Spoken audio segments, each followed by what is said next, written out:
Gilberto Amara Cebes, que nos va a hablar de geometría y análisis. Gracias. Pues buenas tardes a todos y quiero agradecer a Oscar y a Didier por haber aceptado esta charla. Bueno, yo les quiero platicar un poco acerca de lo que estuve estudiando en mi tesis de maestría. Y es una intersección algo compleja entre la geometría riemanniana y el análisis funcional. En particular, entre cómo construir, a ver si llego a ese punto, una condición de elipticidad para cierto tipo de operadores. Entonces, pues dicho esto, pues el objetivo de esta charla va a ser platicarles un poco de esta elipticidad, que se llama elipticidad al estilo Lopatinsky-Shapiro, y para ello voy a hablar un poquito de las variedades. Las variedades que podemos utilizar en esta herramienta son las variedades con frontera. Voy a hablar un poco del símbolo principal de algunos operadores y finalmente voy a ver algunas aplicaciones. ¿Para qué sirve la condición de elipticidad? ¿Para qué sirven los operadores diferenciales? Calcular sus símbolos y este tipo de objetos matemáticos. ¿Ok? Entonces, bueno, como que el concepto central surge un poco de las ecuaciones diferenciales parciales y con un problema con valores en la frontera, y la herramienta fundamentalmente va a describir eso, va a describir cómo enunciar, cómo describir en el lenguaje de haces vectoriales tanto a la condición de elipticidad como a este tipo de condiciones. Bueno, lamentablemente no se ve aquí, pero quería hacer como un mapa conceptual de los tipos de conceptos y herramientas en las que me he enfrentado un poco. Ha sido tortuoso, pero al final del día resulta algo agradable. Entonces les comentaba un poquito que estoy en la intersección entre la geometría riemanniana, un poco los espacios LP de Sobolev, el análisis funcional, y uno comienza a tomar conceptos como de cada uno de estos temas. Haces vectoriales, conexiones, subvariedades, desigualdades en el análisis funcional, y no sé, por aquí están operadores diferenciales, fórmulas de Green, y entonces como que yo les voy a hablar un poquito de esta transición, ¿no? Espacios de Sobolev sobre haces vectoriales y geometría riemanniana. ¿Ok? No se nota, una disculpa. Bueno, entonces nada más rápidamente a grandes rasgos. ¿Cómo van a ser los objetos con los que yo voy a trabajar? Les decía, van a ser las variedades riemannianas con frontera, y para eso primero necesito de un espacio topológico. O sea, ahorita me voy a ir un poquito lento, después voy a ir un poquito más rápido, pero quisiera hacer énfasis de por qué las variedades con frontera nos van a servir para nosotros, ¿vale? Una primera o una caracterización de las variedades con frontera es que hay que distinguir como dos tipos de puntos principales. Unos que les vamos a llamar puntos interiores y unos que justamente van a estar en la frontera. ¿Cómo están caracterizados? Van a estar caracterizados pues con nuestras cartas, ¿no? Va a resultar que los puntos que están en la frontera van a tener una carta muy especial. La carta especial es que lo van a mapear a un hemiplano, ¿vale? Uno puede elegir el hemiplano que ustedes gustan, ¿no? Generalmente, por comodidad, como que elegimos este. Inclusive puede uno elegir un vector distinto de cero y ahí formar cualquier hemiplano, ¿vale? Bueno, entonces pues ya lo sabemos, una variedad topológica va a ser un espacio Hausdorff segundo numerable, es topológico, y voy a tener una familia de cartas que me van a mapear cada puntito, o en esta clase que me manda a la frontera del hemiplano o al interior del hemiplano, y entonces la variedad en los puntos interiores es como una variedad en el sentido usual. Ay, perdón. Bueno, entonces el siguiente concepto que tiene un matiz es de las funciones suaves, ¿vale? Las funciones suaves van a estar definidas en términos de una extensión. ¿vale? Sobre todo para los puntos que están en la frontera. Si un punto se encuentra en el interior y yo tengo... Primero esto es para funciones de Rn a Rk. En particular, si yo tengo una función que está definida en un hemiplano, pues me agarro un puntito y voy a decir que es suave en el sentido tradicional del cálculo. Sin embargo, si yo tengo un puntito que está en la frontera del hemiplano, pues lo que voy a necesitar es que primero el hemiplano lo encajo en algún R algo, y la condición que voy a pedir es que encuentre una vecindad que sea por ejemplo, me agarro un puntito, me agarro esta vecindad y entonces voy a encontrar una vecindad más grande en el ambiente, tal que exista una función suave en el sentido tradicional y cuya restricción a como que este circulito mochado sea coincida, ¿no?, con la f inicial. ¿Vale? Entonces, las funciones suaves en variedades con fronteras son lo mismo para puntos en el interior, pero en la frontera pido esa extensión, ¿no?, la existencia de esa función que se extiende. Y pues como ya saben, ¿no?, ya tengo una familia de cartas. Si ahora ya trabajo en variedades, pues ahora la función suave en una variedad con frontera, nuevamente en un punto interior va a ser lo que tradicionalmente entendemos. Elegir una carta, me mando a un abierto del hemiplano, del interior del hemiplano, y si no, si me pega en la frontera, no se preocupen, va a ser suave si toda esta composición puede ser extendida, ¿vale? Entonces a las extensiones yo las denoto con una f tilde, una f tildada. Y la f gorrito es lo que llamamos escribir en coordenadas locales a las funciones que van de una variedad a los reales. Bueno, como quería construir un poco paso a pasito cómo son las variedades suaves con frontera, pues como que la condición padre que necesitamos es acerca de las transiciones. Entonces vamos a necesitar una colección de cartas en donde las transiciones sean suaves, pero ya sabemos qué es lo que quiere decir que sean suaves, y básicamente es que justamente si yo tengo dos cartas, las intersecto, y justamente en estas intersecciones es donde puedo encontrar una extensión, si los puntos en donde lo estoy localizando están en la frontera, ¿vale? Bueno, entonces ya tenemos como un ingrediente adicional, tenemos variedades con fronteras, y de ahí podemos hacer lo que hacemos muchas veces en geometría o en análisis, es montar de un montón de estructuras a cada una en cada punto a nuestras variedades. Podemos inclusive ahora en la frontera, como la frontera también es una variedad, podemos anclar una estructura, por ejemplo, de su espacio tangente, en el punto interior su espacio tangente, en un punto interior. Inclusive podemos ya hablar de haces o inclusive de secciones sobre haces, ¿vale? Entonces, como el segundo concepto importante que necesitamos es los haces vectoriales, pero ahora los haces vectoriales van a estar anclados, o más bien la base y el ambiente van a ser variedades con frontera. Bueno, entonces, dentro de toda esta familia de operadores, ya sea sobre las variedades mismas, sobre los haces, o inclusive sobre los espacios tangentes, cotangentes, normales y normales, vamos a elegir una familia de funciones muy particulares, ¿vale? Bueno, ¿cuáles son esas familias particulares de funciones que necesitamos? Son lo que llamamos los operadores diferenciales. Fíjense que cuando me enfrenté primeramente con los operadores diferenciales, como uno piensa en Rn, dice los clásicos, ¿no?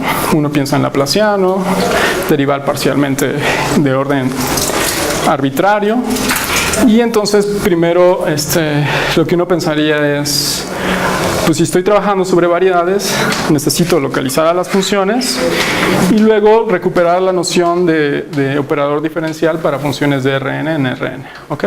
Entonces, básicamente es lo que estamos haciendo. Vamos a usar una notación que se utiliza mucho en derivadas parciales, que es esta notación de subíndices, multiíndices, perdón, gracias. Y entonces, pues básicamente nos tenemos que agarrar dos vectorcitos, y cada uno de esos vectorcitos nos va a ayudar a definir, por ejemplo, qué quería decir que este vector esté elevado al alfa. Bueno, mucha gente ya está familiarizado con ellos, pero lo único que quiere decir es que voy a derivar alfa veces alguna función en este orden, primero la variable 1, alfa una veces, hasta la variable n, alfa n veces, ¿vale? ¿Qué más necesito? Bueno, pues esta sería como mi primera aproximación de operador diferencial. Y entonces, uno puede ir despacio y despacio. Entonces, definirlo primero sobre un abierto de un Rn, luego sobre todo Rn, o luego ya inclusive sobre variedades, ¿vale? Dependiendo de las construcciones que uno haga, puede ser lo más explícito posible. Sin embargo, en esta presentación voy a tomar ya como definición la construcción total. Entonces yo me voy a agarrar un abierto en Rn y voy a fijar un entero positivo, un natural, y me fijo en todos los endomorfismos que van de las funciones suaves sobre ese abierto. El operador diferencial va a tener esta forma. Es decir, voy a derivar parcialmente un orden alfa y lo voy a multiplicar por unos coeficientes, ¿vale? Unos coeficientes que van a depender de la posición y van a ser suaves, lo suficientemente diferenciables. Y el orden justamente es que el módulo de esta alfa no pasa de K. A este espacio lo voy a denotar acá. Esto es una unión sobre todos sobre todas las K. Y uno puede dotar de topología este espacio, si quiere, y comenzar a hacer análisis sobre este espacio de funciones. Bueno, otro de los conceptos importantes es el de símbolo principal. Fíjense que el símbolo principal, cuando uno ve la forma, que utiliza el complejo I y hace un cambio de variable, piensa inmediatamente en la transformada de Fourier, ¿vale? Sí tiene que ver la transformada de Fourier, inclusive hay como muchas maneras de formular el símbolo principal. Sin embargo, en alguna de las construcciones va a haber ciertas complicaciones de utilizar la transformada de Fourier si estás trabajando sobre haces vectoriales, ¿vale? Esta nada más es como una definición lo más directa posible sin utilizar la transformada de Fourier. Y lo único que vamos a definir como un símbolo principal es una función que va del abiertito cruz Rn a los complejos, o puede ser a los reales. En realidad va a ser a los complejos más bien. Y va a depender de dos variables: el punto donde estamos anclando las cosas y este cambio de variable. El cambio de variable va a ser incluir al complejo y multiplicarlo por esta psi, ¿vale? Entonces tengo básicamente el símbolo principal de un operador de orden K es hacer una transformada en un espacio de funcional a un espacio de polinomios complejos, ¿ok? Y entonces fíjense que dentro de toda esa construcción de los símbolos principales de operadores diferenciales, pues hay toda una literatura. Y uno de los primeros resultados es que, por ejemplo, si lo queremos extender a variedades, tenemos que localizar las cosas, ¿va? Nuestras funciones hay que localizarlas, hay que escribirlas localmente, y uno siempre se pregunta si va a depender o no de la carta que elegimos, y resulta que no, ¿vale? Entonces, una de las principales definiciones que nos ayudan a hacer mejores cálculos de los símbolos principales de los operadores es la siguiente. Una la puede extender directamente, bueno, no tan directamente, sino hay una serie de pasos para extenderlo en haces vectoriales, y es esto, y es el cálculo de un límite. Un límite que sí tiene, ahorita que lo explique, un poco de sentido. Entonces yo voy a partir de un vectorial riemanniano donde la base y el ambiente son variedades con frontera. Voy a elegir una sección sobre ese haz y entonces me voy a elegir un elemento del haz cotangente. Me voy a elegir una función suave tal que si yo calculo su diferencial le golpeo a esta psi, ¿vale? Va a ser una forma. Entonces el símbolo principal de este operador L, aquí no lo dije, pero este es un operador diferencial de orden K, anclado en este punto sobre la sección, va a ser este límite. Y va a ser un límite en donde yo voy a calcular el operador diferencial a esta función. A la función la voy a golpear con un exponencial que depende de un parámetro t y la función psi. Y también voy a hacerlo que decaiga lo más rápido posible que yo quiera. ¿Qué es lo más rápido posible? Es el orden del operador diferencial. Cuando calcule este límite, si por ejemplo es un operador diferencial de orden 2, voy a derivar o aplico la regla de Leibniz y con este menos me van a ir eliminando ciertos parámetros, ¿vale? Cualquier cosa que no me elimine el parámetro S la menos K, cuando le aplique el límite, lo va a anular inmediatamente. Entonces, podremos decir que el símbolo principal tiene esta magnitud, ¿no? Si tengo un operador diferencial de orden 2, con me va a quedar un polinomio de grado 2 bajo este límite, ¿ok? Ahorita vamos a ver un ejemplo nada más. Y entonces, pues este es como el concepto central. ¿Qué es eso de entender como un problema general de valores en la frontera? Y lo que se va a entender es lo siguiente. Parto de una variedad con frontera, un as vectorial riemanniano M y una fibra M, y yo tengo una colección de ases vectoriales riemannianos sobre la frontera y con fibras respectivas FJ. Y entonces la idea es que si yo conozco una sección sobre este as y yo tengo otra sección sobre los ases en la frontera, una sección inicialmente elegidas, la idea es encontrar una sección tal que satisfaga este sistema, ¿vale? Básicamente es un sistema de ecuaciones donde el operador va a actuar sobre la sección definida en este as, en el interior, y sobre la frontera voy a tener una familia de operadores diferenciales que van a actuar y le van a golpear a esta FJ, ¿no? Entonces, en pocas palabras, es como caracterizar el espacio solución a este sistema, ¿vale? Eso es lo que vamos a entender, básicamente. Aquí lo digo, en los mapeos A y BJ son operadores diferenciales de orden K y KJ respectivamente para cada uno de ellos. Eso es como el problema global. En particular, bueno, voy a hablar un poquito más de cómo bajar las cosas. Lo que me interesa es llegar a una condición de elipticidad para caracterizarlo, pero va a depender de las cartas de los ases. Entonces, en lo que sigue es como una descripción de cómo hacer esos mapeos, ¿vale? Entonces yo voy a elegir una carta en un atlas de las F y voy a identificar a este conjunto vía este conjunto con este conjunto vía este mapeo. ¿Qué es lo que estoy haciendo? Es que de hecho es más descriptivo aquí, me agarro un abierto en la variedad, hago con el mapeo proyección, lo subo al as y esta la tengo por construcción. Este es un difeomorfismo de U cruz B a esta F. Esta F en general vamos a trabajar que es una fibra que tiene estructura de espacio vectorial, ¿ok? Y entonces yo me fijo en esta nueva función. La idea es que yo tengo como M es una variedad riemanniana, me fijo en una de sus cartas y entonces a este U de B lo mando a su imagen y la fibra la sigo manteniendo. Entonces psi de B es justamente esta transición. Entonces localizar alguien que trabaja en las fibras es básicamente utilizar esta composición de funciones. Y lo mismo lo voy a hacer para las cosas que están definidas en la frontera, ¿no? Bien, bueno, entonces aquí tengo un operador, como un ejemplo, un operador diferencial que va de secciones en secciones. Y lo único que yo voy a hacer es generar un operador que vaya en las secciones, pero ya localizadas las cosas. Nada más es el pullback, ¿vale? Esta notación luego me confunde porque es como el isomorfismo, a veces, ¿no? A veces utilizan el gatito como un isomorfismo.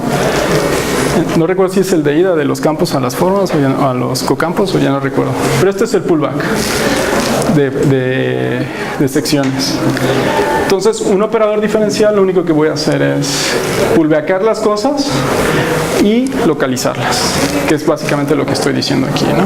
Lo mismo lo voy a hacer para las condiciones en la frontera. ¿Qué más? Y entonces la formulación local de un problema con valores en la frontera pues está definido de este modo, ¿no?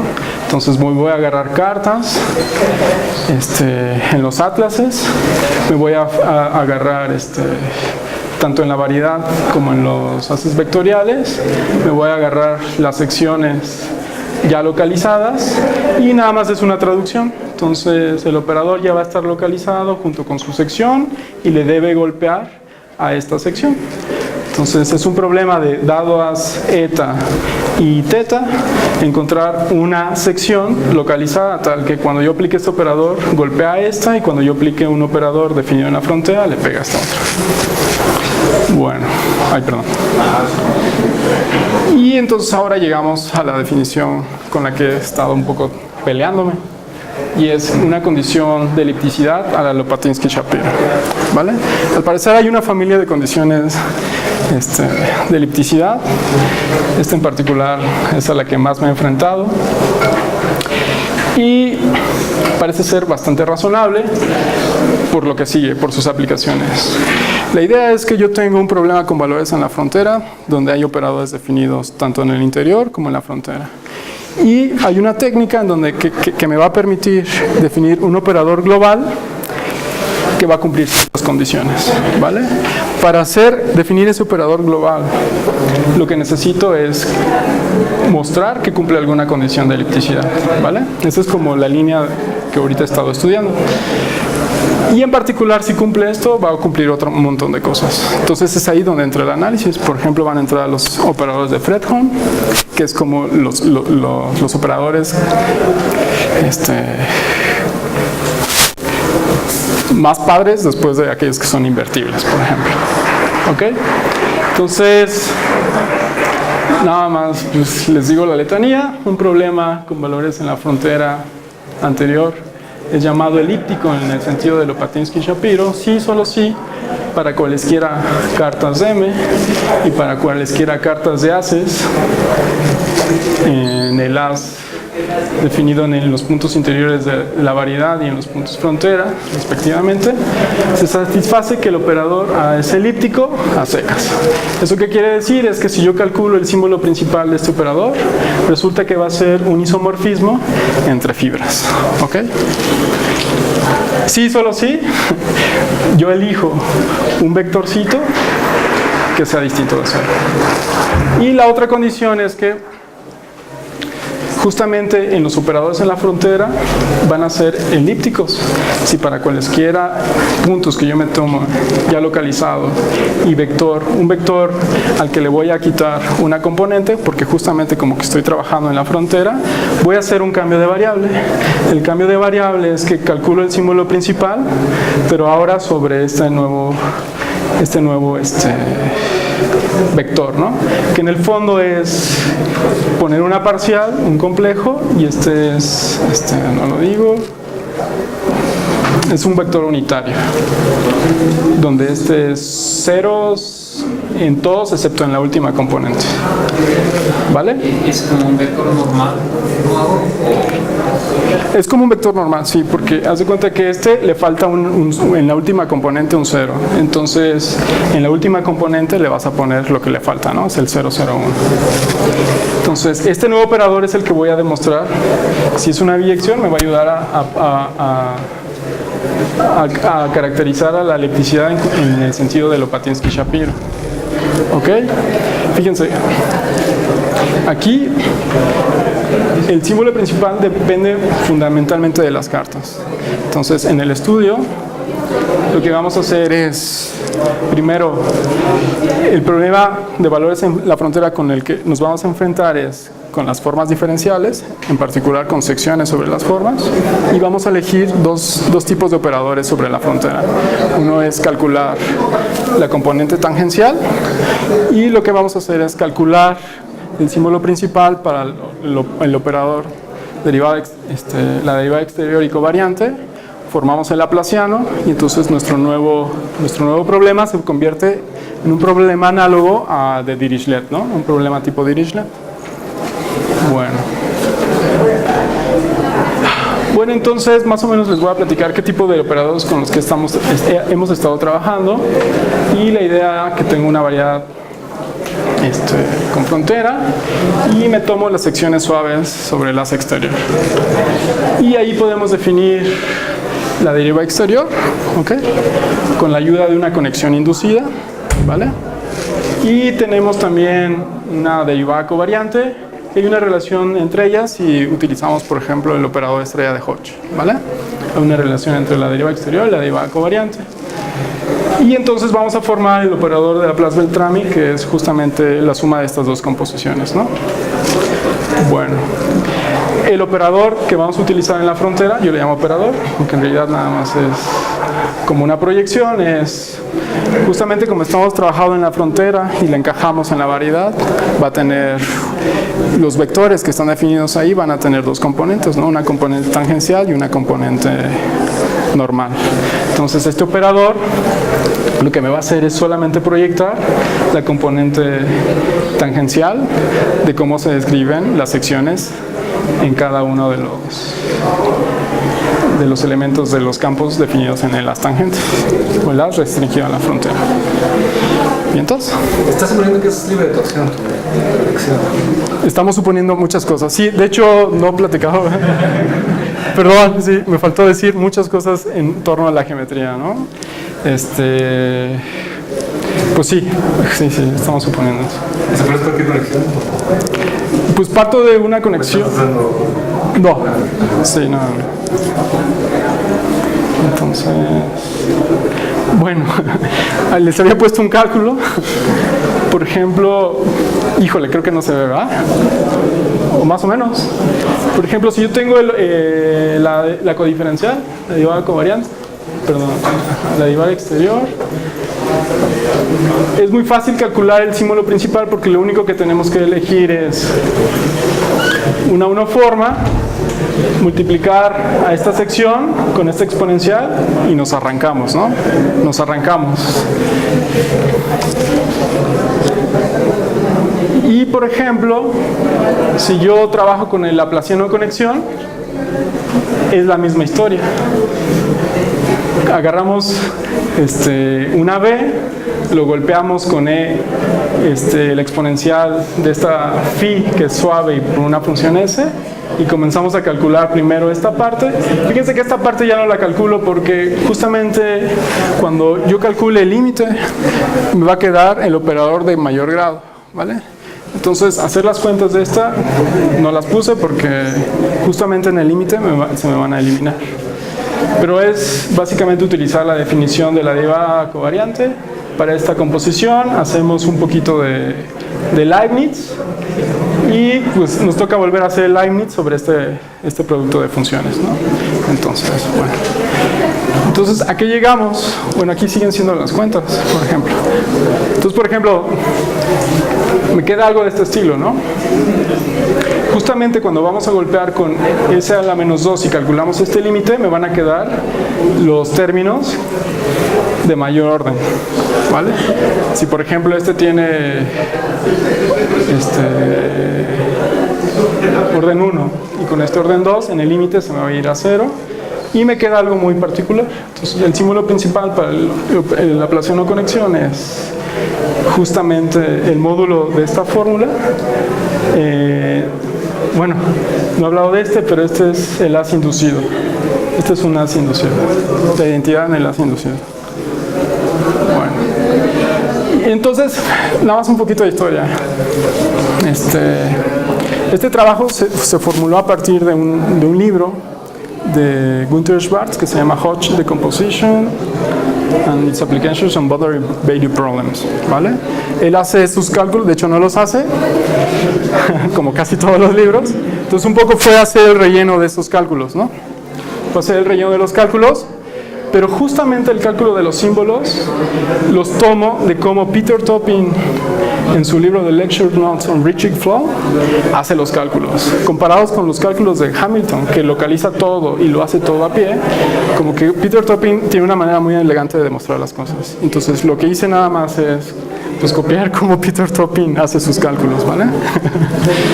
No hace exactamente sus cálculos, pero justamente esa es la técnica, por si quieren echarle un ojo, a la que hace Peter Topping.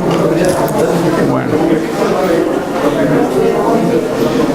Pues entonces, ¿qué cosas es a las que sí nos convencimos un poco? Y es que, bueno, este es como un resultado clásico, que nuestro laplaciano va a tener esta forma ya que está localizado. Nuestro operador tangente va a tener una familia de funciones Esta I es la contracción. Y si calculamos los símbolos principales de cada una de estas cosas, tiene una forma muy particular. ¿Vale? ¿Eso para qué nos ayudó? Lo que nos ayudó es justamente para este teorema, para probar este teorema, y el teorema dice que el problema con valores en la frontera de tipo Dirichlet, o sea, cuando trabajamos sobre las secciones, sobre las deformas, sobre el laplaciano en el interior y con el operador tangencial en la frontera, cumple la condición de la potentiation, ¿vale? No sé cuánto tiempo llevo, por cierto. Llevas menos 7 minutos. Menos 7 minutos, perfecto. Bueno, entonces, básicamente, pues ya, pues ya.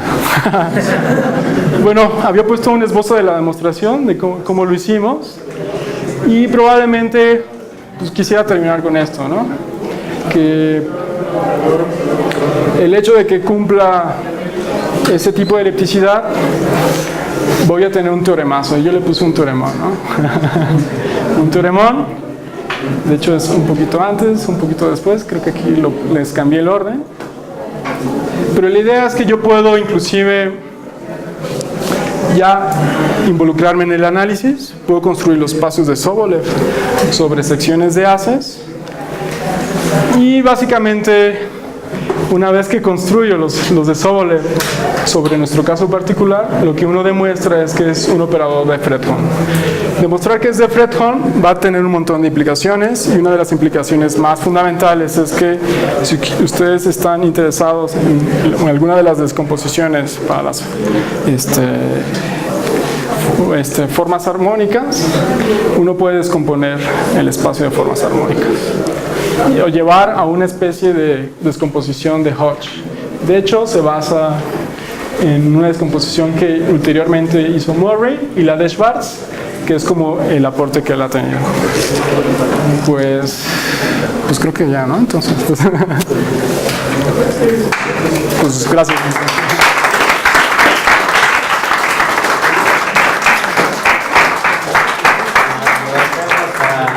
Plática, no sé si hay alguna pregunta. Una pregunta de teoremazo. Bueno, ¿Qué por cierto? nuevamente. Gracias.